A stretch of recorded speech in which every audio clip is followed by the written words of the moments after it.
Segundo a teoria de Jesus sobre o Apocalipse, nós somos a última geração da Terra. E eu vou te mostrar isso. Vem cá e presta atenção nisso aqui. Jesus falou muito sobre o fim dos tempos no capítulo 24, 25 e 26 de Mateus. Mas o sinal mais forte que ele nos deu foi o sinal da figueira. E ele falou que nós poderemos saber quando será o fim dos tempos, comparando com a figueira. Porque quando os seus ramos se renovam, saberemos que o verão está próximo. E o mais interessante é o que ele disse depois. Jesus fala que aquele que vê essas coisas acontecendo, essa geração não passará.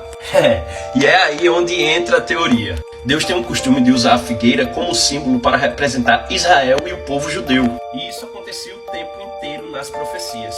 Tá vendo todos esses versículos aqui? Eles são exemplos de que tudo isso aconteceu. Então quando Jesus falou que a figueira ia murchar, mas depois ia reflorescer, ele estava se referindo a Israel. E é aí onde tudo começa a virar uma loucura. Porque logo depois que ele disse isso, no ano 70 depois de Cristo, Roma invadiu Jerusalém e destruiu o templo. Os judeus tiveram que se refugiar para outros países e a figueira murchou. Então, por muitos anos, o povo de Israel não tinha uma bandeira, não tinha um hino nacional e era perseguido. Até que acontece algo inédito.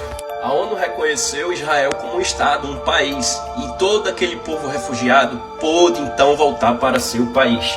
Então, depois de quase 1900 anos, Israel foi restaurado.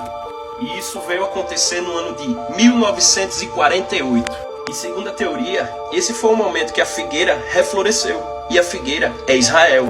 E Jesus falou que a geração que viu isso acontecendo, ela não vai passar.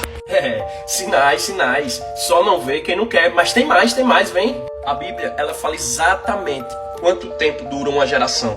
Deus falou que o povo ia viver 400 anos no Egito e que seria liberto na sua 4ª geração. E se a gente fizer uma continha rápida aqui, a gente vai entender que uma geração para Deus ela dura 100 anos. Então se a figueira floresceu em 48, adicionando mais 100 anos sobre isso, Jesus tem até 2048 para voltar para a Terra. Eu não confirmo nada se realmente Jesus vai voltar nesse ano, mas se a teoria está certa, ele tem até 2048 para voltar. Então se prepara. Porque segundo a teoria, a volta de Jesus está muito próxima. Você acredita nisso? Deixa aqui nos comentários que eu quero ver tudo. Tchau!